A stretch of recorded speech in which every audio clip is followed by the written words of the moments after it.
Halo semua, jadi hari ini kita akan membahas sedikit mengenai taksonomi vertebrata, yaitu tentang hewan spesies dan hewan amfibi. Namun sebelum itu kita perkenalkan diri. Perkenalan dulu, nama saya Angelis Rapendi dengan NIM 20220110440447 dari Universitas Cendrawasih, jurusan Pendidikan Biologi, Fakultas Keguruan dan Ilmu Pendidikan. Sebelum itu kita masuk pada pengertian Pisces. Pengertian Pisces adalah Pisces merupakan salah satu bagian dari vertebrata yang hidupnya pada dua habitat, air. Nah, Pisces diambil dari kata Latin ichthyes, juga berarti ikan. Ichthyologi adalah ilmu yang mempelajari tentang ikan Pisces, mempunyai jumlah yang sangat melimpah. Saat ini ada sekitar 32.000 jenis ikan di dunia. Bukti fosil ikan menunjukkan bahwa ikan telah ada di bumi selama sekitar 530 juta tahun yang lalu. Berbagai jenis ikan yang di dunia tersebar dalam berbagai habitat seperti laut, sungai, payau, dan habitat lainnya. Ikan mempunyai fungsi yang kompleks, baik fungsinya ekologi, konservasi maupun musim yang mendukung keberlanjutan hidup manusia sebagai bahan pangan. Kemudian ciri-ciri umum, di sini ada 6 ciri-ciri umum. Yang pertama, mempunyai sirip untuk bergerak, sirip dada, punggung, perut, anal, dan ekor. Yang kedua, dapat berkembang biak secara ovipar, atau vivipar. Yang ketiga, mempunyai endoskeleton. Yang keempat, bernapas dengan insan. Yang kelima, memiliki sisik yang licin atau berlendir atau merupakan hewan poikilotrem, hewan berdarah dingin. 6. Peredaran darahnya menutup atau tertutup tunggal.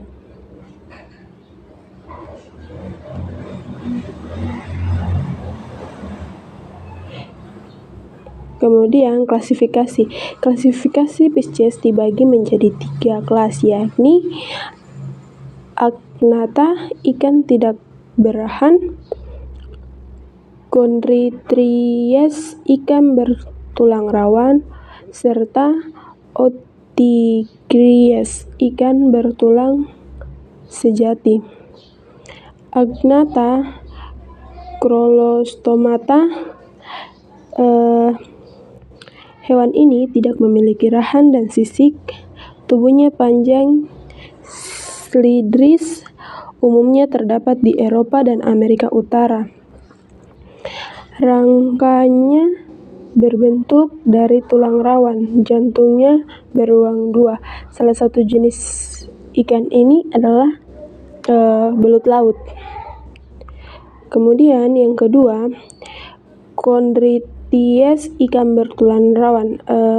Ciri-ciri khususnya mempunyai sirip berpasangan, lubang hidung berpasangan, jantungnya beruang 2, rangkanya terdiri dari tulang rawan bukan tulang sejati, memiliki mulut yang terletak di bagian bawah dengan lidah dan rahan. Salah satu contohnya pada ikan hiu. Kemudian yang ketiga, Otyches, ikan bertulang sejati. Ciri-ciri khususnya mulutnya terletak pada ujung interior kepala, mempunyai operculum tertutup insan yang berfungsi sebagai penutup bernafas dengan paru-paru dan insan, umumnya bersisik sebagai exoskeleton. Hidupnya di air tawar, laut, dan rawa-rawa. Jantungnya hanya memiliki 1 ventrikel. Salah satu contoh jenis ikan seperti ini adalah ikan terbang. Kemudian kita akan masuk pada sistem pernapasan ikan. Sistem pernapasan ikan ini terjadi saat ikan menarik nafas. Ikan akan menghembuskan atau membuka mulut dan menutup insan. Oksigen kemudian masuk lewat mulut menuju insan yang kemudian diserap oleh pembuluh darah pada insan.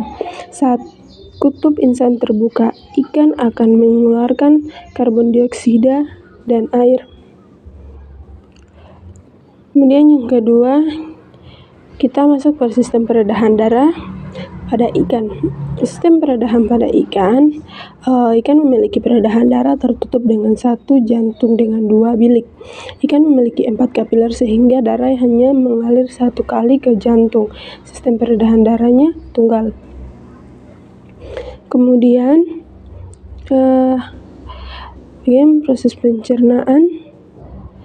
Proses pencernaan ini akan dimulai dari mulut, di mana ikan akan makan melalui mulut, rongga mulutnya, kemudian akan masuk pada faring, dari faring menuju ke esofagus, esofagus akan menuju lagi ke lambung, dan lambung menyertai ke pleurus dan usus dan retikulum hingga terakhir pada anus atau pembuangan terakhir.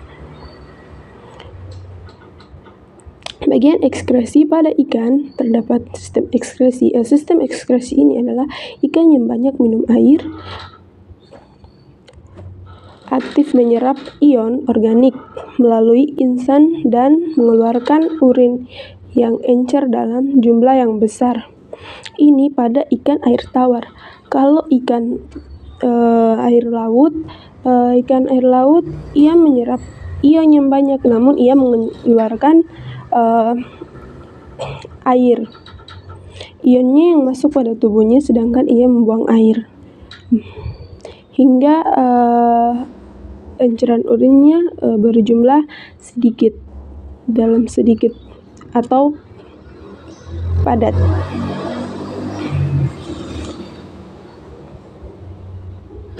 Sistem saraf pada Pisces. Sistem sarafnya pada Pisces ini ada 5 ya, sistem saraf pada Pisces. Yang pertama yaitu sistem saraf pusat. Sistem saraf pusat ini terdiri dari sistem nervorum centrale, disusun oleh otak.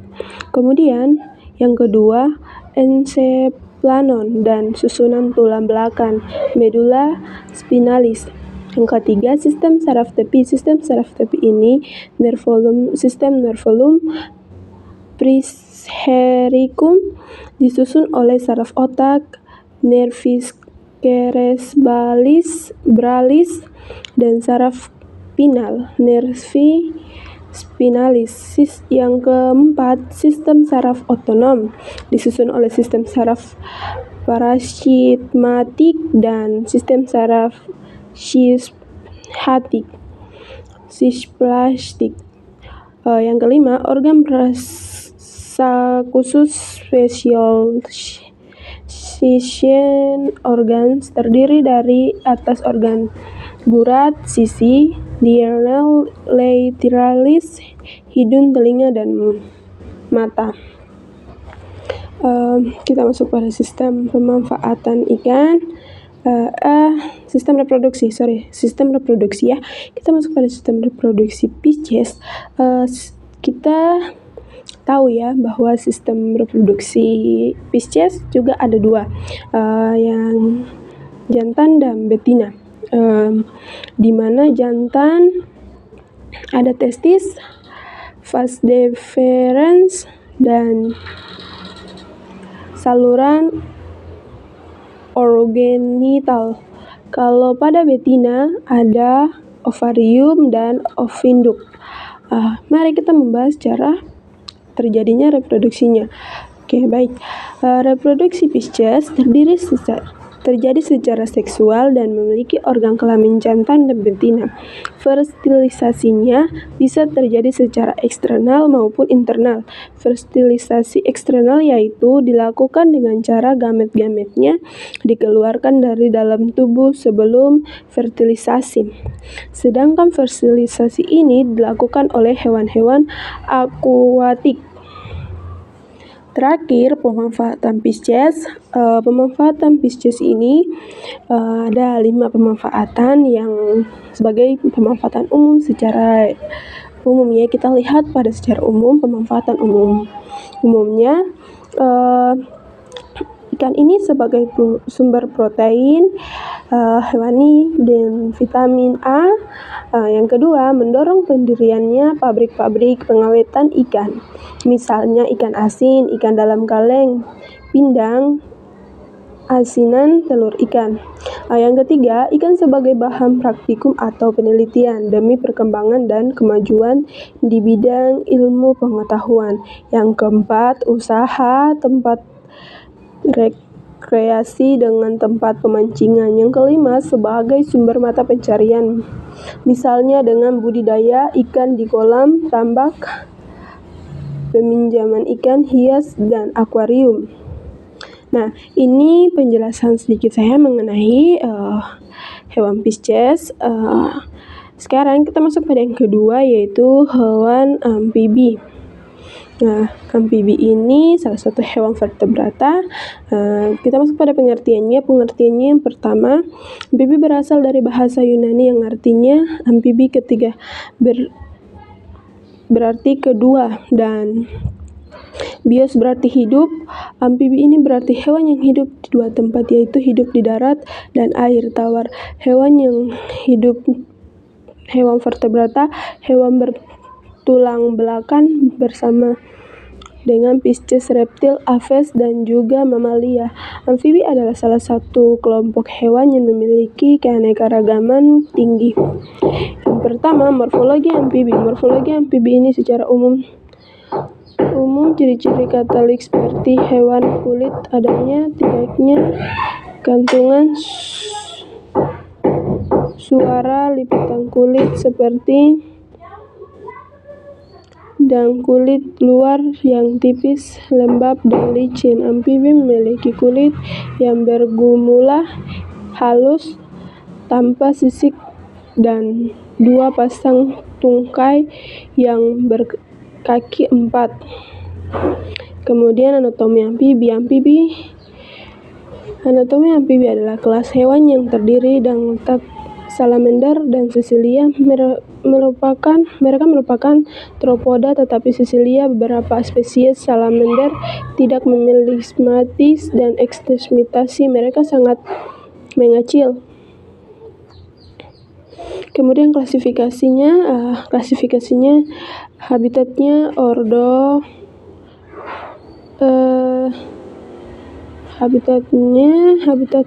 Anura, katak atau atas pohon, sepanjang sungai atau air mengalir, hutan primer dan hutan sekunder, serta sawah-sawah anazifid. Hewan ini siklusnya hidup bervalisasi secara eksternal dan prosesnya dilakukan di perairan, tenan, dan dangkal. C. Sistematikanya kingdom Animalia, filum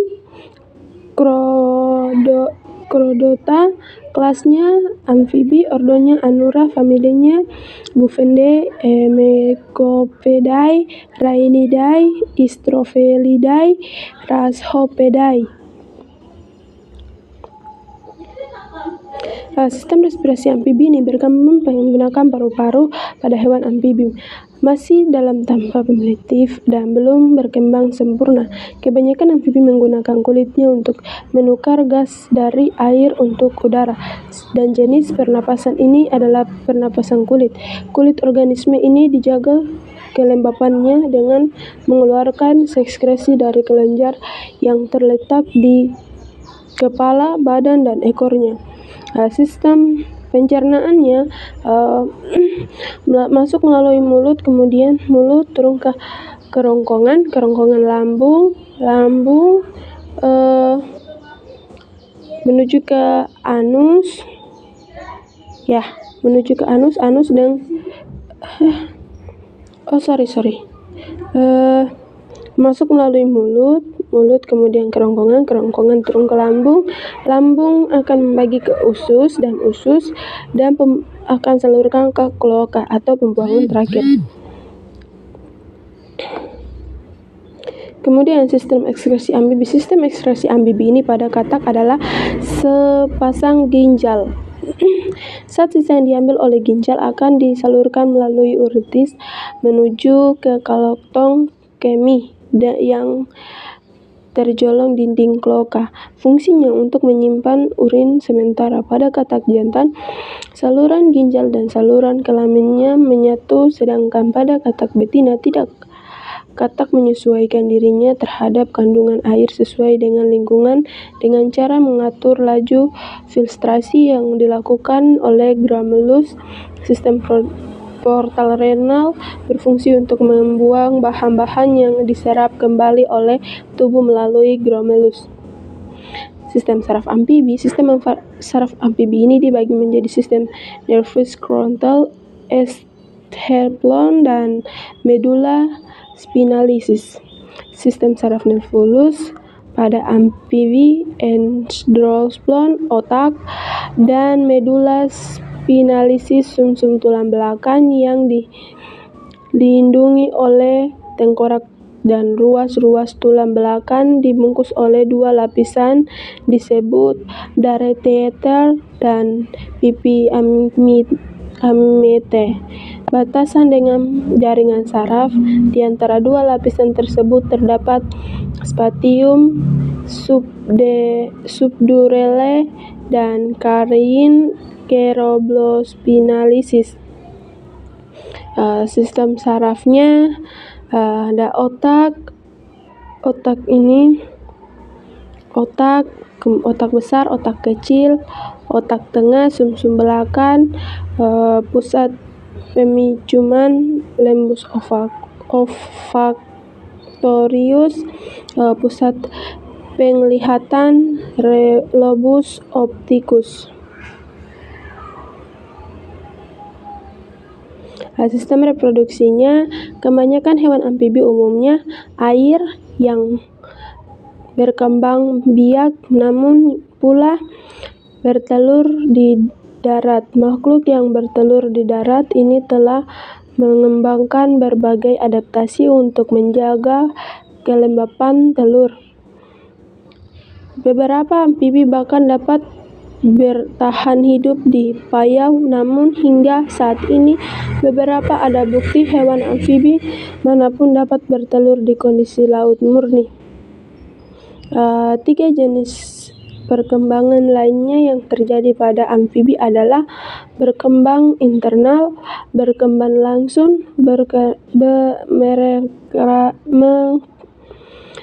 mekanismenya pada spesies seperti salamander perak.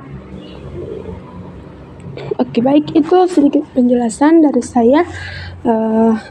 Mungkin kurang jelas, lebihnya saya membuat tugas ini untuk memenuhi tugas UTS saya dari dosen Ibu Nurbaya.